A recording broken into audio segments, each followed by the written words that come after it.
नमस्कार बच्चों, कैसे हैं आप लोग। आज हम लोग डिस्कस करने वाले हैं अलजेब्रिक मल्टीप्लिकेशन के बारे में। अलजेब्रा का जब भी नाम लिया जाता है तब हम लोग किसके बारे में ज्यादातर डिस्कस करते हैं? वेरिएबल, जिसे हम चर बोलते हैं, है ना।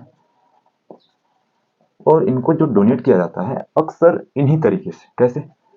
ए B C X Y Z, है ना। या तो फिर आप बोल सकते हो क ख ग, है ना, ज्ञानी तक। हम जब भी अलजेब्रिक के बारे में बात करते हैं तब हम इन्हीं चीजों के बारे में हमेशा डिस्कस करते हैं।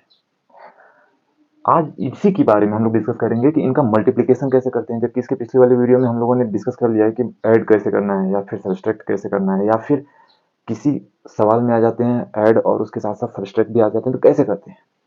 आज के क्लास में हम डिस्कस करने वाले हैं ओनली एंड ओनली किसके बारे में? एडिशन के बारे में, मल्टीप्लिकेशन के बारे में। करते कैसे हैं? तो हमेशा एक प्रॉपर्टी को ध्यान रखिए जिसके बारे में हम कई बार डिस्कस कर चुके हैं, कि जब भी ये लिखा जाता है तो ये अकेला नहीं रहता है, बहुत छुपे रुस्तम होते हैं लोग। इनके साथ साथ प्लस का चिन्ह भी होता है, इनके मल्टीप्लाई में 1 भी होता है, इनके पावर में +1 होता है। इतनी सारी चीजें इनके साथ होती हैं। अर्थात मल्टीप्लाई इसके साथ किसका होता है? +1 का होता है। पावर में क्या होता है? +1 होता है। ये चीजें हम कई बार डिस्कस किए हैं। अभी तक जो हमने डिस्कस किया था वो उसकी प्रॉपर्टी, इस चीज को हम ज्यादातर यूज कर रहे थे, लेकिन आज जो मल्टीप्लाई में यूज करेंगे वो इसका खेल होगी सबसे ज्यादा।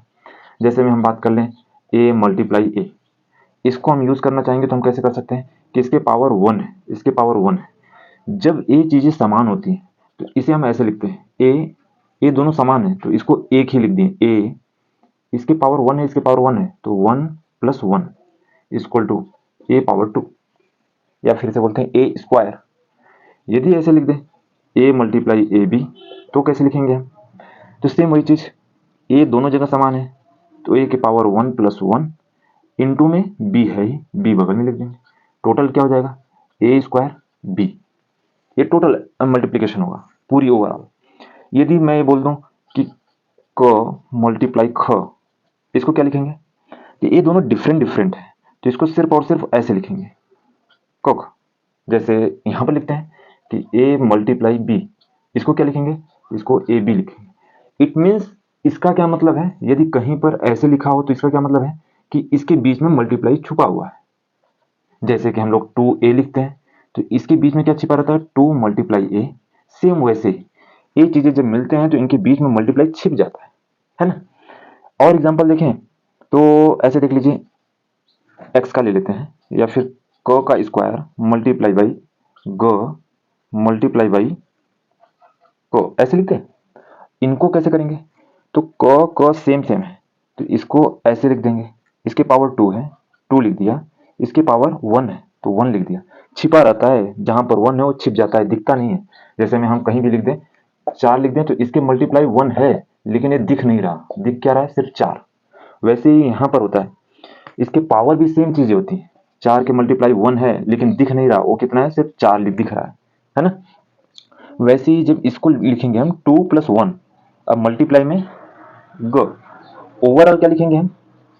क के पावर q इंटू ग। यदि एक इस रूप में लिखना चाहें तो हम ऐसे लिखें कि ऐसे लिख दो x square plus P x plus Q P. अब इनको सॉल्व करने का प्रयास करें तो x कितने टाइम्स है? एक टाइम्स है, 2 टाइम कितना हो जाएगा? x के पावर 2 यहां पर है तो इसका +1 इंटू में क्या है? p। p कितने टाइम्स है? 1 2, पावर में 1 1 है तो 1 + 1। q कितना है? अब ओवरऑल लिखना चाहिए। अच्छा, इसे डॉट के हिसाब से या इंटू के हिसाब से दिखाओ, या तो फिर मल्टीप्लाई का मार्क लगा दो, कोई दिक्कत नहीं है। अब इन्हें टोटल लिखना चाहें तो कितना लिख सकते हैं? x के पावर 2 + 1 3, p के पावर 2 q। ओवरऑल कितना बचेगा? x³ p square q। ये ओवरऑल पढ़ने का तरीका होगा। अच्छा, इसमें कई सारी चीजें आपको देखने को मिल सकती हैं, जैसे कि इसके बीच में आप डॉट लगा दो, मल्टीप्लाई लगा दो, डॉट या फिर मल्टीप्लाई, या तो फिर कुछ मत लगाओ, आप हटा दो, कोई दिक्कत नहीं है। ओवरऑल जो स्वरूप होगा वो ए होगा। ऐसे तो मल्टीप्लाई किया जाता है। एक मल्टीप्लाई और करते हैं, जैसे x + y मल्टीप्लाई x। इसको कैसे करेंगे इसको सीखते हैं अगले वीडियो में। यदि यहाँ पर कोई दिक्कत आ रही है तो इसके बारे में आप कमेंट कर सकते हैं, उसके बारे में फिर से बात कर लेंगे, क्या दिक्कत आ रही है, क्या फर्स्ट रहा है। हो सकता है मैं जिस लेवल पर आप हो वहां तक मैं बात नहीं कर पा रहा हूँ, या फिर मैं उस चीज़ों को अच्छे से व्यक्त नहीं कर पा रहा हूँ, उसके लिए सबसे पहली चीज़ आपकी बेसिक चीज़ें मुझे पता होनी चाहिए कि नहीं, हाँ, आपको कहाँ से दिक्कत हो रही है। वैसे ओवरऑल स्टार्ट आप यहाँ से कर सकते हो, इसमें कन्फ्यूज़ मत होना। कई बार चीज़ें ऐसे देखने को मिल जाती हैं, इसलिए मैंने इसको लिखा। वैसे मैक्सिमम टाइम आपको इसी चीज़ों में देखने को मिलती होंगी। ठीक है? मिलते हैं अगली वीडियो में। चलिए ध्यान रखिए अपना। नमस्कार।